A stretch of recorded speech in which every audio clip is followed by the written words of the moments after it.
오늘 이 아침에 주시는 하나님 말씀은 요한계시록 14장 1절 말씀입니다. 또 내가 보니 보라 어린 양이 시온산에 섰고 그와 함께 14만 4천이 서 있는데 그들의 이마에는 어린 양의 이름과 그 아버지의 이름을 쓴 것이 있더라.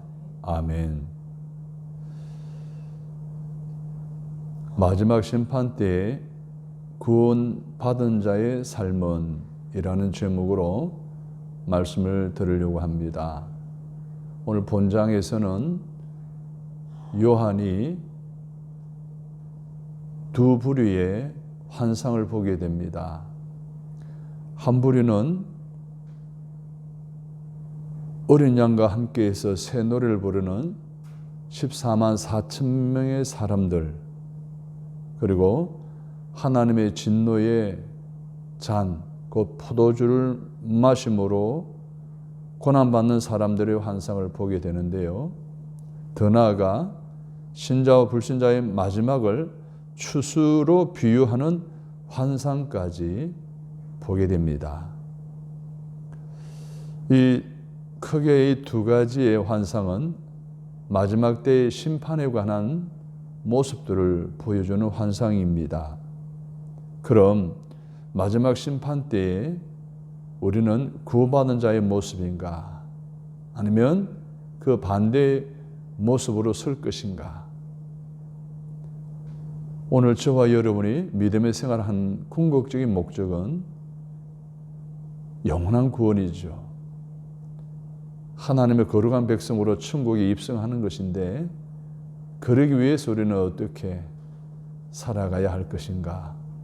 오늘 본문이 우리에게 주는 메시지를 레마의 말씀으로 받고 마지막 때에 저와 여러분의 신앙생활에 다시 한 번 더 업이 되어지고 점검이 되어지고 새로워지는 그러한 믿음의 결단이 있게 되기를 주님의 이름으로 간절히 바랍니다. 그러나 첫 번째로는 구속받은 자의 삶을 살아야 됩니다. 저와 여러분이 구속을 받았습니다. 구원의 확신을 가지고 있습니다. 그러면 걸맞은 삶을 살아야 마지막 심판 때에 그 믿음이 정금 같은 믿음으로 보존되어 인정을 받아 하나님의 품에 들어갈 수가 있다는 것입니다. 요한은 시온산, 즉 새 예루살렘에서 영광스럽게 어린 양과 함께 새 노래로 노래하는 14만 4천 명의 사람들을 보았습니다. 저들은 구속받은 성도들인데요. 이들의 특징을 본문은 자세하게 기록하고 있습니다. 먼저 7장에서의 14만 4천 명은 지상의 원수들에게 둘러싸여 있는 모습이었습니다. 그런데 14장에서는 최후의 심판 후에 어린 양과 함께 하늘의 복을 누리고 있는 모습으로 나타납니다.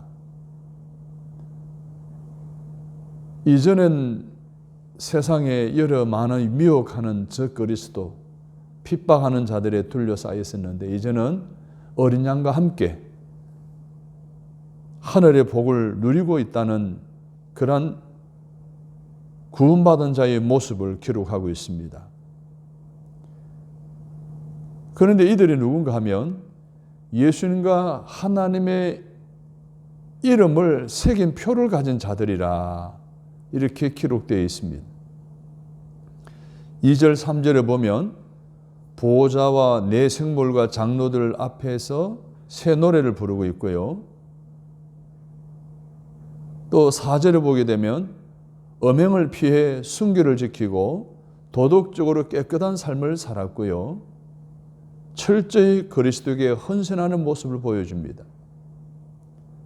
세상과는 구별되어서 어린 양에 속한, 즉 예수 그리스도의 피에 씻음받아 그리스도 안에서 흠이 없는 자로, 즉 성결하고 신실한 자들의 모습을 5절에서 말씀하고 있습니다. 구원받은 자의 삶의 모습이 어떠해야 되느냐? 헌신되고 도덕적으로 윤리적으로 깨끗하고 성결한 삶을 살아가는, 즉 믿음의 순결을 지키는 사람들이 바로 구원받은 자들의 삶의 특징이었습니다. 그럼 오늘 성경이 말씀하고 있는 구원받은 자의 삶의 특징이 우리에게서는 한 몇 가지 찾아볼 수 있을까요? 순결하고 거룩합니까? 찬양하고 새 노래를 부릅니까? 그리스도에게 헌신합니까? 어린 양에게 속해 있어서 예수 그리스도의 보혈의 피로 씻음받아 그리스도 안에 흠없는 자로서 성결하고 진실된 삶을 살아가고 있느냐는 것입니다. 항상 하나님을 찬양하고 그 찬양하는 삶이 매일매일의 삶에, 차를 타고 가다가 엔진을 켜면 찬양이 나오고 집에서도 찬양이 나오는 그런 삶을 살아가고 있느냐는 겁니다. 세상 노래와 찬양 어느 노래를 더 좋아하느냐는 겁니다. 예수님 외에 다른 곳에 우리의 마음과 사랑을 주고 있지는 않습니까? 예수님께 헌신하며 흠없이 깨끗하게 살아가고 있습니까? 성결하고 진실하고 삶을 살아가고 있느냐는 것입니다. 이러한 모습들이 구원받은 오늘 저와 여러분의 삶에서 재발견되어지고 재성숙하게 되어서 진정 주님 오신 그날까지 끝까지 성결하고 진실한 삶의 모습을 유지해 나가기를 주님의 이름으로 부탁합니다. 두 번째로는 하나님의 경고의 말씀을 주목해야 됩니다. 뭔가 사인을 줄 때 빨리 캐치를 해야 되잖아요. 그 캐치를 못하게 되면 나중에 후회하게 되고 후회봐도 소용이 없습니다. 되돌이킬 수 없는 일들을 겪게 되는 경험들이 있습니다. 오늘 구속받은 성도들의 축복에 이어 말세에 처한 인류에게 세 가지 경고를 하고 있는데요. 요한이 보니 천사가 땅에 거하는 자들, 즉 세상의 모든 나라에게 전하려고 뭘 가지고 있는가 하면 영원한 복음을 가지고 있습니다. 6절을 보십시오. 또 보니 다른 천사가 공중에 날아가는데 땅에 거주하는 자들 곧 모든 민족과 종족과 방언과 백성에게 전할 뭘 가졌더라? 영원한 복음을 가졌다라고 했습니다. 그러나 첫째 천사가 큰 음성으로 복음을 전하고 있습니다. 전하는 내용이 무엇입니까? 7절에 나오잖아요. 하나님의 심판하실 날이 가까이 왔으니 하나님을 두려워하고 경배하라는 것이었습니다. 우리도 이 세상을 살아가면서 이 세계의 세상에 복음 전할 준비가 되어 있느냐라고 묻는다면 어떻게 대답할 수 있을까요? 또 복음을 전할 때 어떤 자세로 복음을 전하고 있습니까? 예수 안 믿으면 지옥 가니 천국 가기 위해서 영생 복락을 누리기 위해서 예수 믿어야 됩니다 라고 말합니까? 아니면 예수 믿으면 복을 받습니다, 예수 믿으면 병 낫습니다, 예수 믿으면 좋은 일이 일어납니다 라는 복음의 본질을 피해버리는 그런 내용을 가지고 복음을 전하고 있지는 않습니까? 사람의 비유에 맞춰 복음을 전하고 있지는 않습니까? 사람의 마음만 긁으려고 그러고 사람의 마음만 환심만 살려고 하는 그런 내용, 복음의 본질은 없는 그런 비복음적 내용을 가지고 전하고 있지는 않습니까? 데살로니가전서 2장 3절 4절에 보면 우리의 권면은 간사에서나 부정에서 난 것도 아니요 괴계에 있는 것도 아니라 오직 하나님의 옳게 여기심을 입어 복음 전할 부탁을 받았으니 우리가 이와 같이 말함은 사람을 기쁘게 하려 함이 아니요 오직 우리 마음을 감찰하시는 하나님을 기쁘시게 하려 함이라. 복음을 전할 때에 사람 기쁘게 사람 마음 살피며 물론 거기에 적당한 복음의 본질적인 내용을 전해야 되지만 비본질적인 내용만 복음에 근접하지 못하는 내용만 전한다면 그 또한 잘못될 것입니다. 첫 번째 천사는 복음의 내용을 가지고 제대로 전하고 있습니다. 마지막 때에 하나님의 경고의 말씀을 주목하는 저와 여러분 되시기를 부탁합니다. 두 번째 천사는 뭐라고 선언합니까? 8절에 보십시오. 또 다른 천사고 둘째가 그 뒤를 따라 말하되 무너졌도다 무너졌도다 큰 성 바벨론이여 모든 나라에게 그의 엄행으로 말미암아 진노의 포도주를 먹이던 자로다 하더라. 이렇게 말씀하고 있습니다. 큰 성 바벨론의 멸망을 예언하고 있습니다. 여기 바벨론은요, 로마 그 당시에 큰 성인 로마의 멸망을 이야기해 주기도 합니다. 그러나 더 나아가서는 세상의 모든 하나님을 대적하는 모든 세속주의를 의미하기도 합니다. 오늘날로 말하면은 만몬주의, 또 성적 쾌락, 타락, 명예, 문화, 과학 이런 것들이 지금도 끊임없이 하나님을 대적해 오고 있잖아요. 이 큰 성 바빌론이라는 거예요. 이 바빌론의 영향을 받은 오늘 이 시대의 문화, 그들을 향해 하나님은 멸망을 예고하고 있어요. 그럼 멸망할 것들을 쫓아간다 보면 우리도 함께 멸망할 수밖에 없습니다. 우리는 오직 하나님, 예수님, 성령님만 의지하고 바라보고 동행하며 이끌림 받고 하늘나라까지 나아가야 합니다. 셋째 천사가 큰 음성으로 경고합니다. 만일 누구든지 짐승과 그 우상에게 경배하고 이마나 손에 인을 받으면 표를 받으며 믿음을 저버리게 된다면 복음을 듣고도 우상을 섬긴 자는 큰 고난을 받게 된다는 거예요.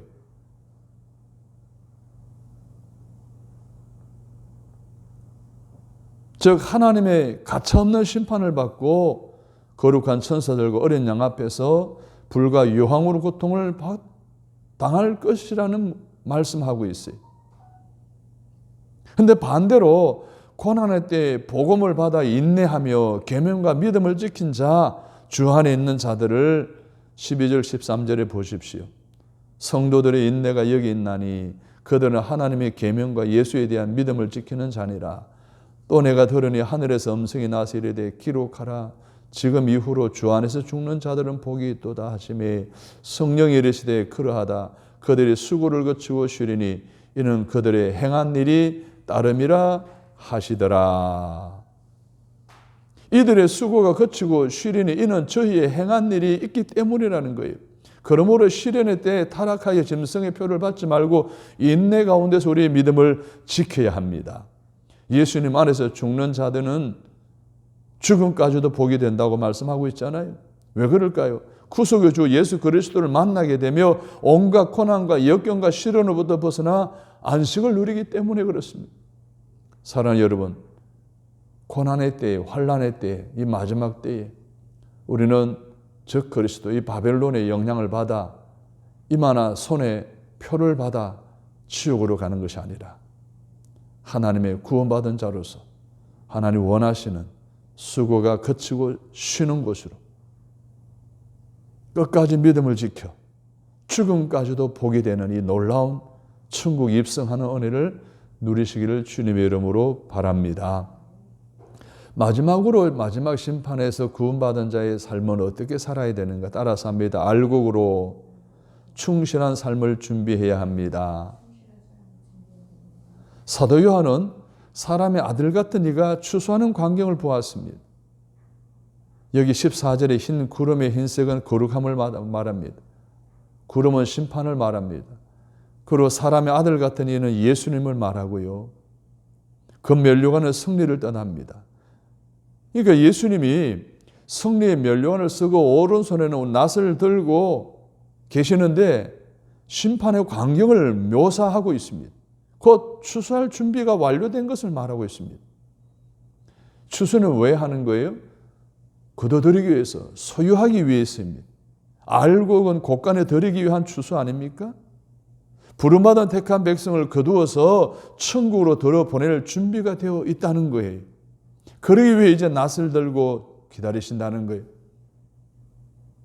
마냥 기다리기만 하실까요? 얼마 후에 하나님께로부터 곡식이 익었기에 심판의 낫을 휘두르라는 명령을 받습니다. 15절 보십시오.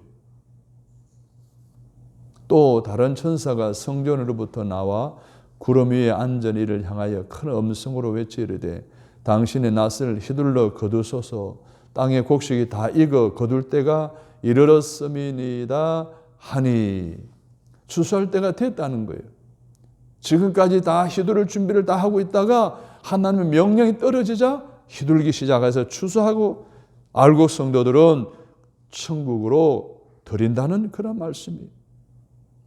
여기 곡식은 성도들을 말하는 거잖아요. 그동안 알곡이 다칠까 봐 추수를 보려하셨던 예수님께서 드디어 추수 때가 되어 추수를 시작하셨고 먼저 알곡을 거두어 드리고 하늘나라에 넣으셨습니다. 마태복음 13장 29절 30절에 보면 주인이 가로되 가만두어라 가라지를 뽑다가 곡식까지 뽑을까 염려하노라. 둘 다 추수 때까지 함께 자라게 두어라.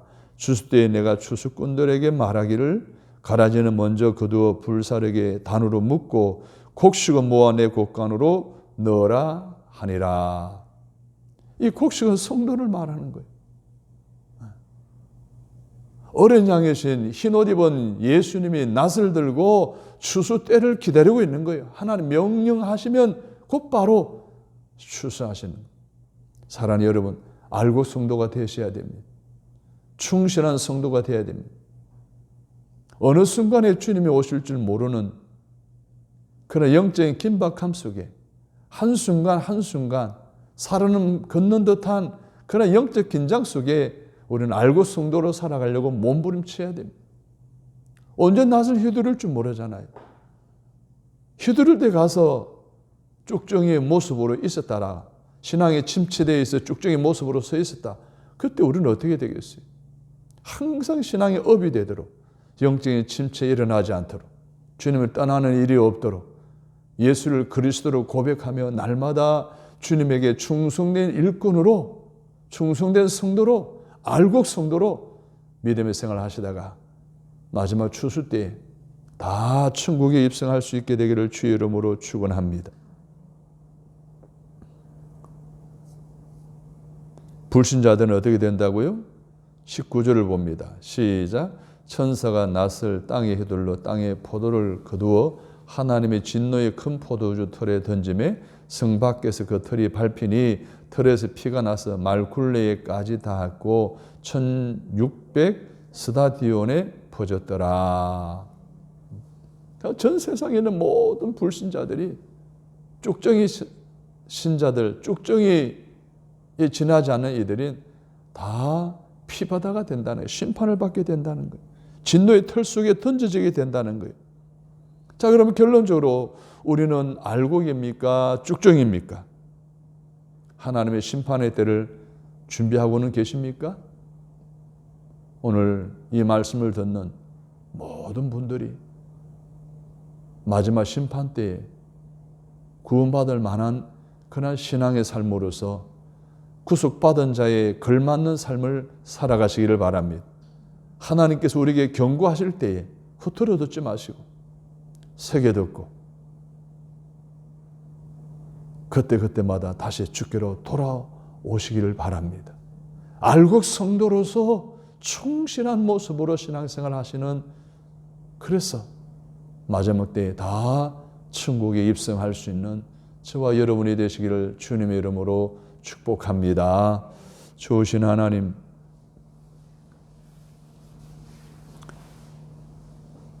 마지막 심판의 때에 가까운 이 세대 속에 살아가는 우리들이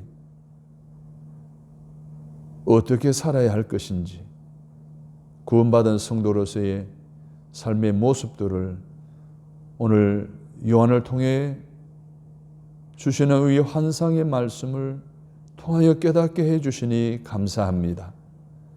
구원받은 자의 삶을 살게 하옵소서. 구속받은 자의 걸맞는 성결하고 거룩하고 또 순결한 삶을 살게 하여 주옵소서. 하나님의 경고의 말씀을 듣고 주목하고 우리도 그 복음을 전한 준비가 된 저희들 되게 하옵소서. 무엇보다도 알곡으로 충실한 삶을 준비하게 하여 주셔서 마지막 날 하나님의 심판 때를 준비하여 깨어있는 우리 모두가 되게 하여 주옵소서. 예수님의 이름으로 기도드립니다. 아멘.